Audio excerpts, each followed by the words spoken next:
이번 차시에서는 한국 입양인들과 관련된 작품, 주요 입양인 사례들을 알아보는 시간을 갖도록 하겠습니다. 한국 입양인이 소재로 등장한 작품들은 미술, 문학, 영화 제작 등 다양한 장르에서 나타났습니다. 우디 앨런 감독과 결혼한 배우인 수니 프레빈, 여배우 니콜 빌더백, 제나 오스코비츠, 모델이자 배우 출신인 베키바 프루트, 워싱턴주 상원의원인 폴 신 모두 한국 입양아 출신입니다.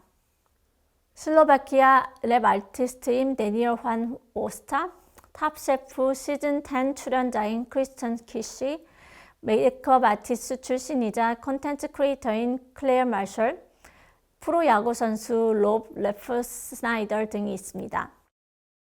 2015년 영화 트윈스터는 쌍둥이로 태어난 후 이별했다가 온라인에서 재회한 실제 한국 입양 아동인 사만다 푸터만과 아나이스 보리데웨의 삶을 다룹니다. 지혜영 감독님의 다큐멘터리인 집에서 집으로는 2021년 작품으로 같은 해 서울 독립영화제에서 장편 부문 대상을 수상하기도 했습니다. 이 작품은 애나 한국 이름 김명희가 미국으로 입양된 지 43년 만에 한국을 방문하고 특히 서해 바다의 외딴 섬 덕적도를 방문하는 이야기입니다. 그곳에는 고아였던 그녀를 친자식처럼 키워준 서재송 인현의 부부가 살고 있었습니다. 노 부부의 집에는 두 개의 특별한 방이 있었는데요. 하나는 입양 보낸 아이들에 대한 기록을 보관하는 방이었고 또 하나는 한국을 방문한 입양인들이 고향집을 삼아 잠시 머물다 떠나는 방이라고 합니다. 1966년부터 30여 년을 입양아들의 위탁부모로 살아온 부부는 미국에서 온 가톨릭 신부와 함께 수많은 아이들을 미국으로 입양 보냈습니다.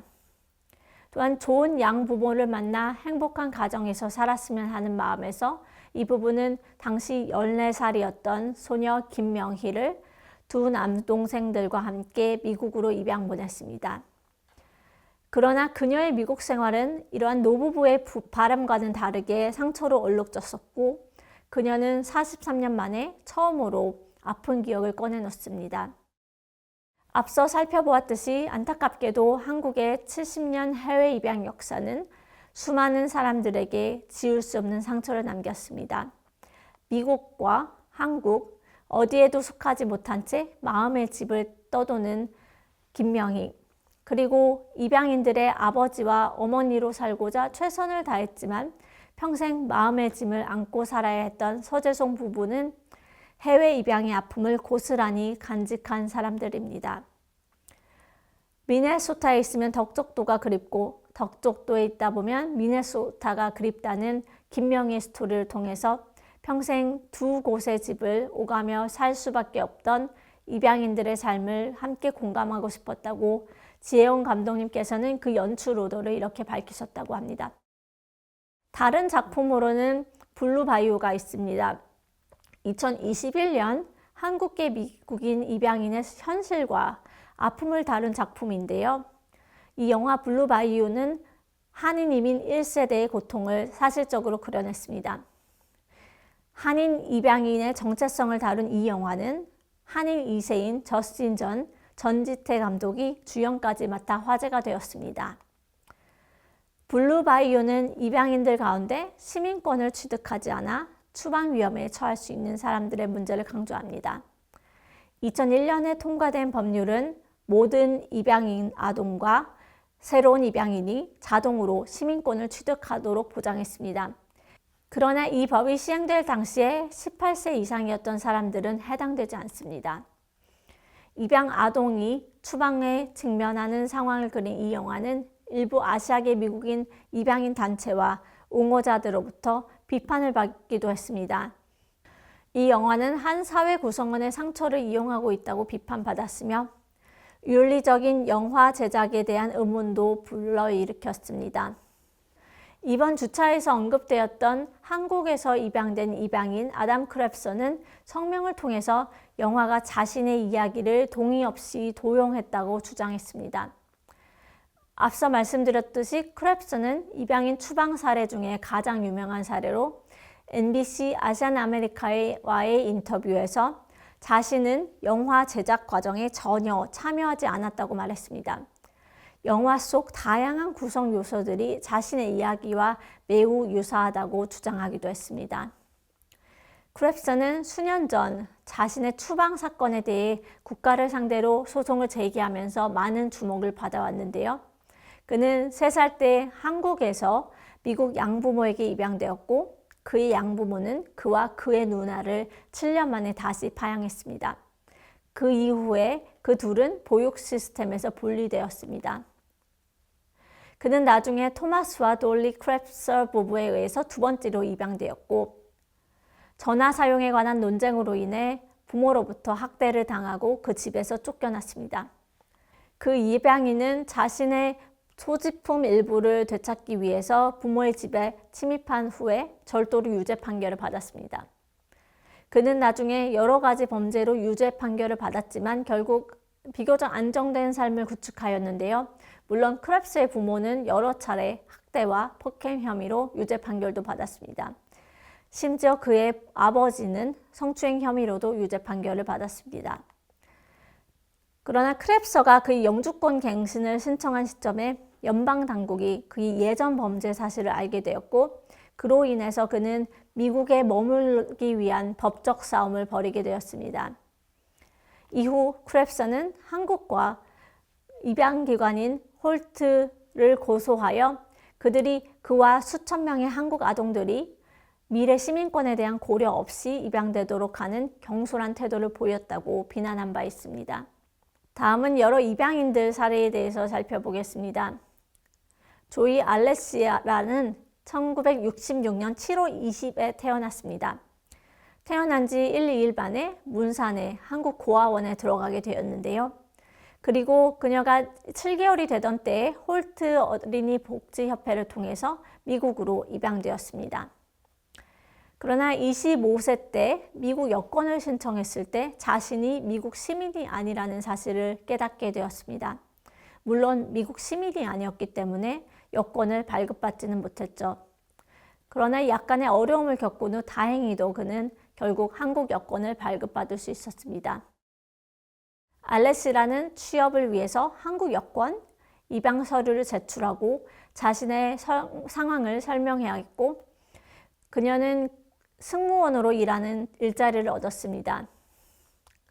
그는 49세 때 한국으로 돌아와 출생 부모를 찾아보려 했지만 찾지는 못했습니다. 다음은 필립 클레이 사례입니다. 2017년 필라델피아 인쿼리 기사에서는 1983년 8세 때 필라델피아의 부부에게 입양된 한국 입양아동 필립 클레이의 이야기를 다룬 바 있습니다. 클레이는 미국 시민권도 없었고 범죄 기록도 길었기 때문에 2012년에 대한민국으로 추방되었습니다. 그 후 5년 동안 클레이는 한국어 구사와 다른 한국 입양 아동들과의 연결 형성에 있어서 많은 어려움을 겪었는데요. 2017년 5월 21일 클레이는 일산의 한 건물 14층에서 뛰어내려 목숨을 끊었습니다. 다음은 토마스 박 클레멘트 사례입니다. 2015년 워싱턴 타임즈 기사에 따르면 한국 전쟁 중에 태어난 혼혈 한국 입양 아동인 토마스 박 클레멘트는 자신이 4살 반인 아이의 생모에게 버림받은 기억이 있다고 전했습니다. 클레멘토의 생모는 자신을 거리를 걸으라고 하고 뒤돌아보지 말라고 말한 뒤 그를 버렸다고 합니다. 클레멘트는 길거리에서 생활한 후 고아원에 들어갔습니다.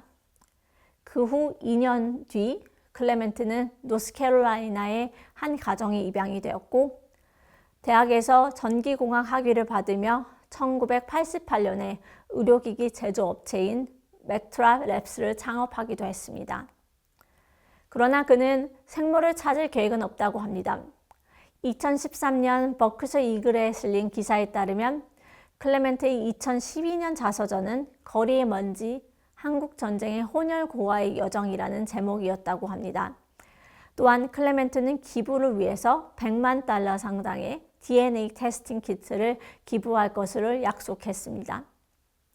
그는 한국 입양 아동과 한국전쟁 참전 용사자들에게 2,550개의 DNA 테스팅 키트를 제공했으며 한국 내 사람들에게 기증하기 위한 단체로 325칼마라는 전 몽사단체에 450개의 DNA 테스팅 키트를 제공했다고 합니다. 클레멘트는 나는 수년 동안 많은 한국 입양아들의 생모 찾기 과정에서의 좌절을 경험해왔습니다 라고 했으며 DNA는 이러한 검색 과정을 단축시키고 모든 이들을 직접 소통시킵니다 라고 덧붙였습니다. 다음은 경은 데이비슨 사례입니다. 경은 데이비스는 태어난 지 3살 때 생부에 의해 입양을 포기한 한국 입양 아동이었습니다. 데이비스는 입양 후에 오레곤에서 자랐고요. 2005년부터 2007년까지 한국에 있어서 생모를 찾기 위한 노력을 했습니다. 데이비스는 2007년 생부와 재회했지만 첫 재회 이후 그는 사라졌습니다. 2007년 한국에서 미국으로 돌아갔습니다. 또한 데이비스의 생부는 실제로는 데이비슨을 입양으로 내놓은 것으로 알려진 생모에게 거짓말을 하여 이를 숨겼다고 합니다. 그의 생부는 2008년에 생모가 생부에 의해 입양으로 내놓은 딸에 대해 알게 되고 홀트에 찾아갑니다. 데이비스는 2016년에 생모가 자신을 입양으로 내놓지 않았음을 알게 되는데요. 데이비스는 DNA 일치를 통해서 생모를 찾았으며 그와 생모는 서로 직접 만날 예정이라고 합니다. 다음은 에이미 데이비스 사례입니다. 데이비스는 1970년대에 입양되었고 클로켄 미네소타 지역, 즉 주로 백인들로 이루어진 지역에서 성장했습니다. 데이비스의 입양 부모님은 그가 유기되었다는 말만 듣고 그래서 생부에게 연락할 방법이 없었다고 합니다. 생물학적인 이모를 찾아내고 DNA 검사를 통해서 생부가 자신의 생부임을 확인했습니다. 데이비스의 생부는 데이비스가 1살 때 이혼했고요. 데이비스의 생부는 데이비스를 할머니와 함께 두고 일하러 나갔습니다. 데이비스는 오랫동안 자신이 경찰서에서 유기된 것으로 생각했지만 실제로는 그녀의 생물학적이었던 할머니가 그녀를 생부나 생모의 동의나 인식 없이 입양으로 내놓은 것으로 알려지며 이러한 그 할머니의 행동이 그녀와 그녀의 출생 가족으로부터 멀어지게 했다고 합니다. 그러나 97세의 할머니는 데이비스에게 자신이 한 일에 대한 용서를 청했고 그녀는 할머니를 용서했습니다. 다음은 카렌 헬슨 에커트 사례입니다. 2000년 PBS에서는 한국 입양 아동인 카렌 헬슨 에커트에 대한 이야기를 다루었는데요. 에커트는 1971년 2월 21일 서울의 모 경찰서에서 발견되었습니다. 다만 그녀와 함께 남겨진 기록은 없었습니다. 기록이 없었기 때문에 그녀에게는 박혜순이라는 이름이 지어졌습니다. 관계자들은 에커트의 생일을 1971년 2월 12일로 추정했으며 그녀가 약 열흘 정도 된 모습이었다고 말했습니다. 에커트는 태어난 직후 4개월 동안 병원에 있었고 그 후 홀트 아동복지협회를 통해서 양육 과정에 들어갔습니다. 에커트가 9개월 되었을 때 미국으로 입양되었고 그녀는 캘리포니아의 댄빌이라는 곳에서 자랐습니다. 그러나 에커트의 형제와 부모님들은 백인들이었습니다. 18세가 된 후 5년 뒤에 그녀는 성인 입양 아동들의 그룹에 처음으로 참여했는데요. 에커트는 다른 입양 아동들을 만나는 것을 좋아했으며 경험을 공유하고 공감할 수 있는 것을 좋아했습니다. 다음은 김동화 사례입니다. 2017년 중앙일보는 한국 입양아 출신인 김동화에 대한 이야기를 다루었습니다. 이 기사에 따르면 김동화와 그의 생물학적 생누나는 어린 아기 때 생모에게 버려진 것으로 알려졌습니다. 김동화와 그의 누나는 1979년에 한국에서 떠났습니다. 두 사람은 오레건주 포틀랜드의 한 가정에 입양되었고 김동화는 그것이 약 1년간 계속되었다고 말했습니다. 그 후 그와 그의 누나는 콜로라도주 덴버의 한 보호가정에 약 5년간 보냈고 이루어졌고 그 가정은 아동학대로 인해 체포되었습니다. 그 결과 김동화와 그의 누나는 그 후 보호관리 아래에 있게 되었습니다. 1986년 김동화와 그의 누나는 로스앤젤레스에 거주하는 멕시코계 입양 가정의 보호 가정으로 들어갔습니다. 안타깝게도 김동화는 이 새로운 보호 가정에서 매우 심하게 폭행을 당했고 김동화는 나중에 폭행, 갱단 관련 무기 소지 혐의로 유죄 판결을 받았으며 징역 5년을 선고받았습니다. 이 5년간의 형기 가운데 3년 후에는 또한 살인 미수 혐의로 기소되었습니다. 그의 변호사는 그가 미국 시민권을 취득하는 데 필요한 서류 작업이 완료되지 않았기 때문에 평생 추방을 받아서 감옥에서 벗어날 수 있는 방안에 대해서 제안했습니다. 저럼 이번 차시에서는 한국 입양인들과 관련된 작품, 주요 입양인 사례, 특히 무국적 사례와 추방 사례 등에 관해서 살펴보았습니다.